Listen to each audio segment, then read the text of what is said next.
What's going on, ladies and gentlemen? Welcome back to my YouTube channel. But if you guys are brand new, don't know anything about me, I review bikes, and today we have one from Cycrown. This is the CycHunter. Now, some quick specs of this bike that I want to go over real quick so you understand what this bike is and see if it might be something you're interested in buying. Let's go over that real quick, and then we'll deep dive into going over a lot of components on here. So without further ado, let's get into it. We're getting a bike that gives us a peak output of 1,000 watts out of that rear motor. This bike is class 3. It goes up to 28 miles per hour. It's a 48 volt system. You got two batteries. They're 13 amp hours each, giving you 26 amp hours in total. They have 20 by 4 inch off-road tires. The frame is 60/61 aluminum. It's full suspension. The bike is coming in at $1,099, but you can save some money using the links and discount codes down below. So now that you guys know that information, let's start off in the front of this bike and work our way to the back and give you guys some good information on this bike before we take it out for a spin and see how it does on our tests. Here's a close-up look at our mag wheels with the 20 by 4 inch tire.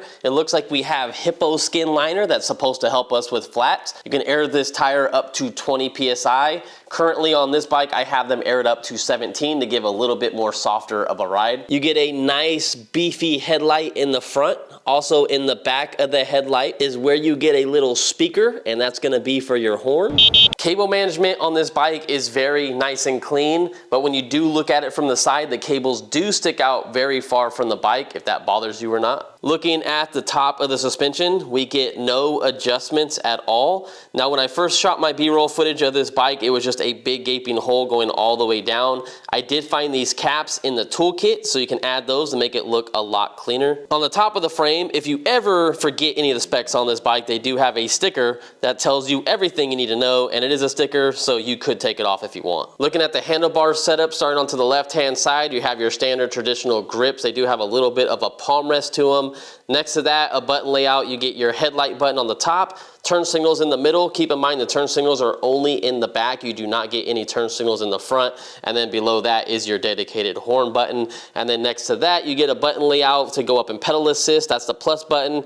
In the middle is to turn the display on and off. And then below that is your minus button. And if you hold that, it will put it in walk mode, or you go down in pedal assist if you want to go slower. And I didn't get a very good video of this, but there is a button on the very bottom of that. And that button is very important because if you hit that, that will go through trip. That will go to your max speed, that will go to your odometer, that will also go to your voltage, and voltage is a very good one to know so you know where your battery's at all times. On the right hand side, we do have our 7-speed shifter, and you have a half twist throttle and the same grip we had on the other side, just cut in half. Taking a look at these brake levers, you can see that they are non-hydraulic brakes. These are cable brakes with 160 millimeter rotors. And here's a closer look at how the brake calibers look. I gotta say, I don't think I have seen this brand on any bike yet. Here's a look at our dual battery setup. I like how they're on the same level. They go on the same design. The frame is kind of unique on how it looks and how they have the battery set up. I'm curious to see how it's going to feel because most of the batteries are kind of in the middle of the bike. They're not on the top, so I feel like this bike should handle pretty well. Let's take one of these batteries off and look at the specs. So pretty average stuff, 48 volt, 13 amp hours, 624 watt hours. Normal capacity says 12.75 amp hours and around 612 watt hours. We do have a charge limit of 3 amps and our charger is 3 amps, which means these batteries are going to take about 4.5 hours to charge each one. Now keep in mind you only get one charger with this bike, so if you wanted to charge both batteries at the same time, you're gonna have to purchase an additional charger. Both batteries do have an on and off switch, so if you just wanted to run one of them at a time, you could. And you do get 2 sets of keys, so you have keys for both of these. And one cool thing I actually liked about this bike, if you're really into the range, is the fact that if you go to the website right now, you'll see that additional batteries for this bike are only $299, which makes it a very good value if you want to have a third one in your backpack ready to go if you're really doing long trips. Here's a look at that rear suspension. It has a 650 pound per inch spring. Now the spring itself is very small, but that is a very heavy duty spring. I feel like that's going to be for riders that are 250 plus pounds.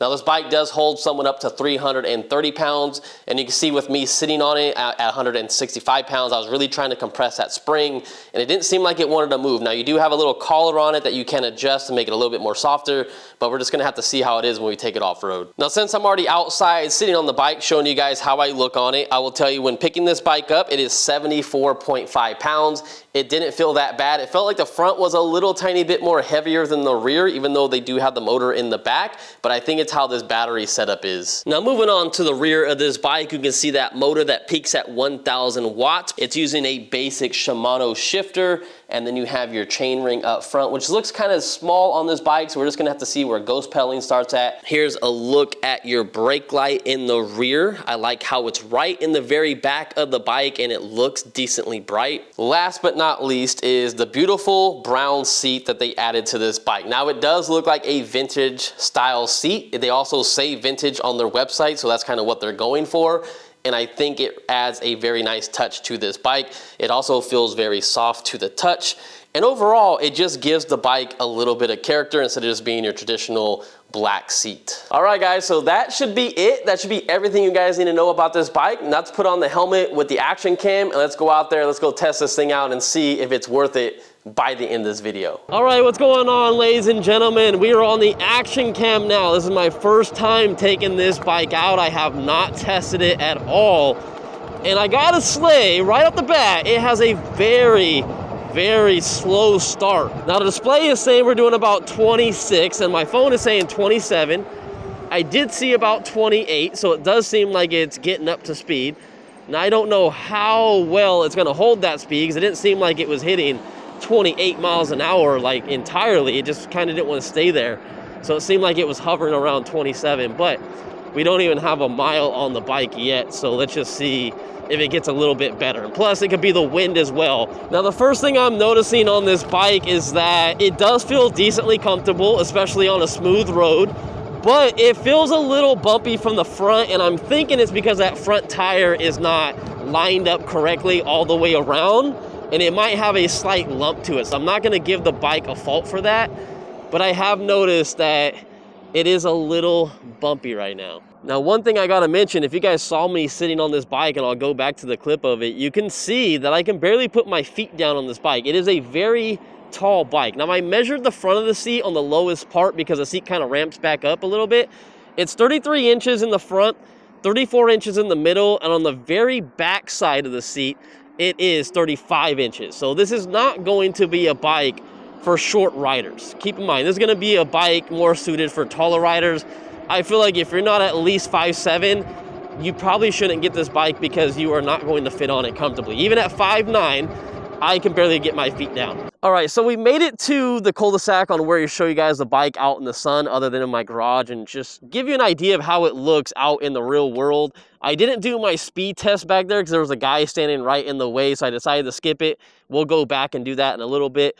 But it's a nice bike. Honestly, that brown seat on there adds a very nice touch to it. I like the fact that everything is black. Now, you do have some labels on the battery, but these are stickers, so you can remove them. And you just have a straight full black battery right here. You can also move the label that tells you everything on this bike. You want to probably remove this one. And we still got to remove the one that's way down here that says brake first, please. I'm just going to take that off now. Okay. Now there's a bunch of sticky residue. Let's just put that back. I don't have time to remove all that adhesive on there, so we'll stick that back on there. All right, so we're in our designated hill test. Now I have some mixed feelings about this bike because it doesn't have a lot of power and it has a low pickup speed, so it doesn't give you all the power off the bat. So here we go. Let's just try it out and see. I'll do this 2 times with a throttle, and then I'll do it again with pedaling and throttle and see what happens. So 1, 2, 3. You can see how slow it's going. It's moving. It's moving. I'm not putting my feet down. All right, so it barely made it to the top, but I had to put my feet down before I was gonna fall off the bike. But I'm gonna put that as not passing because if you had a bigger hill to go up, it's definitely not going to climb. So let's do the same test with throttle and pedals. Here we go, 1, 2, 3. The pedals should definitely help us. Yeah, there we go. So if you gotta get up a hill, you definitely are gonna have to pedal this bike. It just does not have the power with throttle. But it is a very budget bike, I gotta say. We gotta go back to the price and tell you that if you use my discount code, you get this thing for roughly around $1,000. And that puts it at a very respectable price, especially with 26 amp hours of battery. And an extra battery is only $300. Put one in your backpack, you'll have tons of range. So I'm trying to go as fast as I can in the dirt just to get a feel of how it is. And if they didn't have the seat on here, I would say this bike is a very rough ride. But with the seat on here, the seat is absorbing almost everything. I love this seat.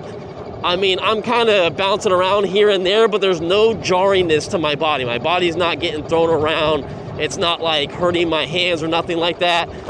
It's actually handling off-road pretty well. I did not expect the bike to do that well off-road. The next thing I like to do on these videos is the turning test and just see how it feels. And this thing turns on a dime. This thing is so nice and smooth to turn. The weight of this bike, it's not top heavy at all. I think they did a very good job with these batteries. And if you want more center of gravity, just take that first battery that's closest to the top off and just leave the bottom one on if you don't need that much range.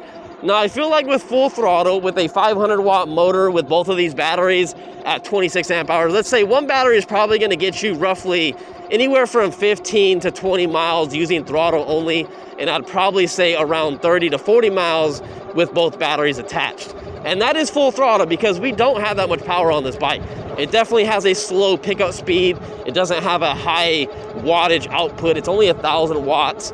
And I think you're gonna get decent range out of it if you just use one single battery, if you don't have very far to go. If you're going to work in 15 miles and you can charge it there, you're good.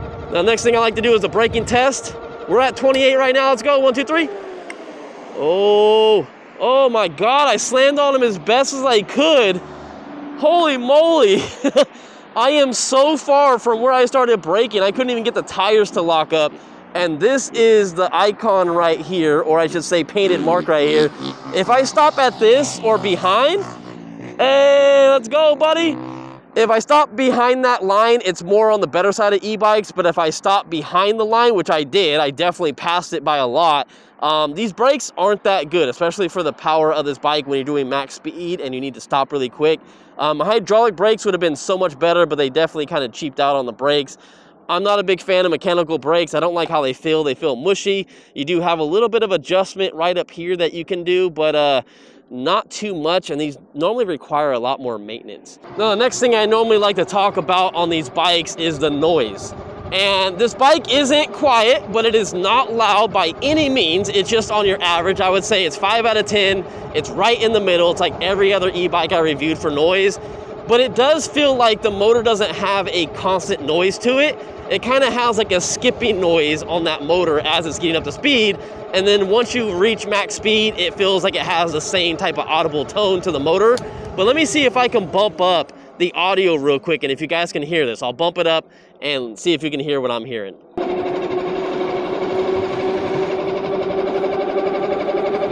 So hopefully you guys were able to hear what I'm hearing to make more sense to you guys, because I don't exactly know how to explain that. But wow, holy moly, coming around this embankment right here, man. This thing just wants to go in the turn. Like, it's trying to turn me more than I want it to turn. Like, this thing really handles well, especially with these off-road tires. Kind of impressed with the handling on this bike. And the handlebar setup is nice. They do sit very tall, I will say, but it's a nice riding position where your back is straight up, so it's not a moped style where you're like way in front like this. But I feel like I have a lot of control over this bike, and I feel like I could ride this for miles on end, especially with having 2 batteries. You're definitely gonna go very far, and you'll be very comfortable. The next thing I like to do is see how fast it does going downhill. I got a good running start. I waited for that light. 28. Oh man, hard cut at 28 miles an hour. It's definitely limiting our power. All right, so that answers my question right there, is that you cannot go any faster than 28. So if you have harsh regulations on where you're at and you're only class 3 and you can't go any mile per hour faster than that because you might get a ticket because if cops crack down in your area, then this would be a great bike for you. But if you want to go any faster, even going downhill, it cuts everything. You cannot go any faster, and there's no advanced settings to change that, unfortunately. Next thing on the list to do is see how fast the throttle response is and the pedal response. Let's test out the pedals first. So here we go. 1, 2, 3. Ooh. All right. About a 3-second delay on the pedals. And again, the power does not come on all at once. So if you pay attention to the speed, instead of me looking at my feet, we'll start at 10 miles an hour. Here you go, 1, 2, 3. See, we're holding 10 for a while. Now it's starting to go up. So it definitely takes a little bit to start moving if you're using the pedals. Now let's see the throttle response on here. Here we go, 1, 2, 3. That gives you all the power right off the bat. The only thing I've noticed, if you're rolling like I am right now, perfectly fine. Gives you all the power and it moves. But if you're at a standstill like this and you give it full throttle, it doesn't give you all the power right off the bat. It kind of slowly, gradually gives you the power. That's the only thing I've really noticed. If you're moving, great. If you're at a standstill, it takes a little bit. I guess next to try out is the horn. I have not tried this out yet, so it's gonna be my first impression of it. Here we go. Okay, it's just like any other bike out there. It's decently loud. Cars, if their windows are up, they're not gonna hear you at all, but people on the trail, if you're maybe a couple hundred feet behind them, they should probably be able to hear you. Maybe 100 feet, but anything more than that, they probably won't. But it's decent. I like it. Now, one of the coolest features I like on this bike, and a lot of bike companies don't include this, is that we do have a button down here. And thanks, Jackass, for getting in my bike lane. I really appreciate it. Thanks. This is like a Final Destination type of shit. But one thing I wanted to say before I got rudely interrupted by someone getting in the bike lane is that this button down here will go to voltage. And our voltage right now is at 49.7. And looking at my phone, I have done exactly 6 miles right now. And we're getting good range, obviously. 2 batteries, it's gonna give you really good range. When I let off though, I bet you it's gonna go a lot higher than that. 51.2 volts when I let off, not on a load. So we have a voltage sag of around 2-ish. Not even that, maybe 1.5 voltage sag. That's not bad at all. All right, that guy's finally gone. So we can test out our speed test right here. We're gonna use a throttle only, and then I'll come back and we'll use the pedals and we'll see. And if it reaches over 27 miles per hour, which this bike is capable of 28, it's on the faster side of e-bikes. If it's under 27, it's on the slower side of e-bikes. So here we go, 1, 2, 3. Look at the speed of the takeoff. That is definitely a slow start. Slower than a lot of bikes that I have reviewed recently. That took a while. We're barely hitting 20 right now. Now for the average person, someone's really not gonna complain about that. But someone that likes to go fast might not like this bike too much. Here we go. All right, so we hit 24 miles per hour by the end of that stretch. Now, something I saw Tell Happy TV do is he lifted up the bike and gave it a start. So you pull the throttle, get the speed up, and just drop the hammer. Now, let's go. All right, here we go. Put the kickstand up. All right, let's see if we reach more than 24 miles an hour if you give the bike a good, just full-on throttle and just drop it on the tire. I have never done a test like this, but I thought that was very interesting and he did. And 24, nope. We still only hit 24 miles an hour. I really thought we were gonna hit 1 or 2 more mile per hour faster if we just dropped the hammer on the bike. Now let's do this one more time with the pedals and see what we end up with. All right, here we go. 1, 2, 3. I think there's gonna be a real big delay. Oh, come on, let's go, let's go. Come on. All right, let's shift gears. I know you can't see my shifter. There's not much room on these BMX style handlebars unless I move the display over and put my phone right here. All right, the gears shift perfectly fine. No issues with that. I feel like we're going a little bit faster than the throttle, but I am ghost pedaling. And we were almost about to hit 25 miles per hour. Thanks, people. Thanks. All right, so I'm gonna show you guys where ghost pedaling starts at. I'm gonna just use the pedals only. And right about 18 to 19 is where I feel no resistance whatsoever, and my feet are pretty much just floating in circles going around the pedals. It's a cadence sensor, so all you have to do is barely move the pedals to get all the power possible out of the bike, which is nice if you don't want a torque sensor and you don't want to pedal too much. But yeah, ghost pedaling happens really low. It isn't a really big chain ring. You can always upgrade those and change the chain if you want down the road, but out of the box, 19 miles an hour is what I saw on Ghost pedaling. The next thing I like to do is see if I pedal and then go to the throttle if there's a delay, and then do the opposite. So here we go. Using the pedals and then throttle. So no delay if you're using the pedals going to the throttle, but if you use the throttle and go to the pedals, yes, there is a 2 to 3 second delay. So just keep that in mind. It's better to go from the pedals to the throttle and you won't have any delay, because when you use the throttle at all times when you're moving, it gives you all the power possible. It just doesn't do it when you're stopped. So just something to keep in mind. If you're using throttle and then go to the pedals, 3 second delay in between them switching. It's gonna take me a while, sir. I'm not the fastest bike. I would have let him go. Oh well. I appreciate it, sir. Okay, so we're towards the end of the video. Now don't worry, I'm still gonna go home and I'm gonna give you guys a final conclusion on this bike behind the camera and talk to you guys a little bit about everything. But I just wanna mention this really quick, is that I've been on this bike for about 9 miles, and I know that's not a crazy amount of time. I've been out here for probably roughly 40 minutes, 45 minutes, and I gotta say that this bike is absolutely comfortable, to me anyways. I thought it was gonna be more stiffer. Now it's not the most smoothest bike. There's definitely way more comfortable bikes out there. But for $1,000 roughly, using my code and everything like that, I can't believe how nice this bike is. Some bikes, if you hit a pothole, you'll feel a jarriness to your hands because you'll feel the shock in your hands, or you'll feel the shock like on your back or your body.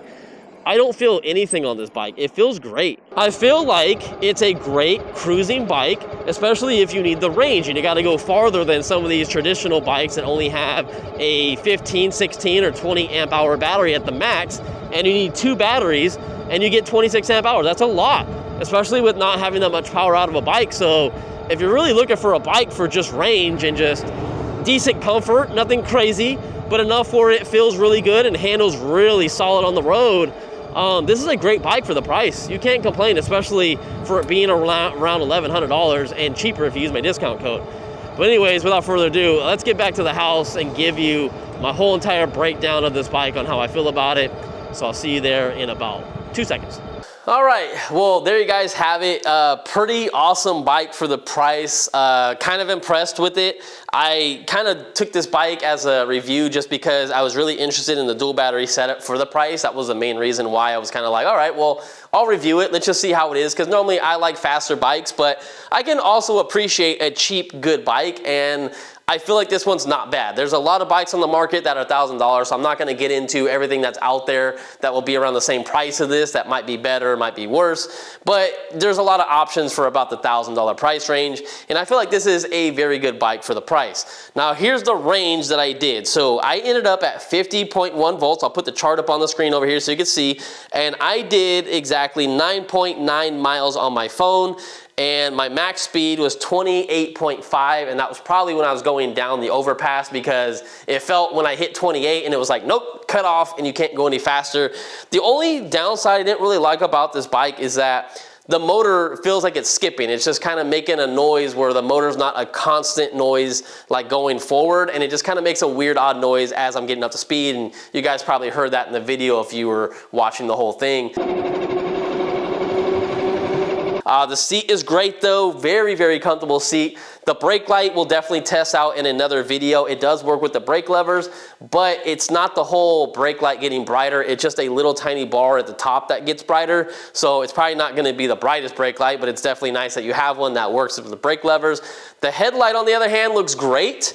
No complaints with that. We'll definitely, again, do another video and test this thing out. We'll also test out these turn signals over here and see how that is. I didn't really test out the walk mode, but if you do hold the minus button, it will take me off frame and you guys won't see me. I'll be gone. It looks like it does about 3 miles an hour in walk mode, so that's very nice. And that's kind of just made if you're like next to people and you have to get off your bike and you don't have to like push it, so makes it a little easier on you.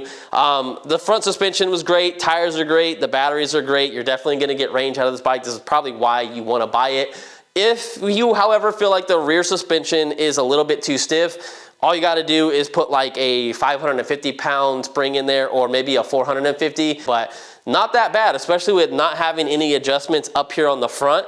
It handled well. I mean, I don't really have much negative to say. So if you guys want it, there's links and everything down in the description. And thank you guys for watching it. You guys are the true MVPs of this channel. If you stuck around to the end, drop a comment. Let's talk about this bike, maybe some other bikes that are in line with this one. What are you guys thinking about this one? Are you guys liking it or not? Really curious to know. So I'll see you guys. Peace out. Ah, man, it just hit my hand on those handlebars. Dang it. Hella clumsy.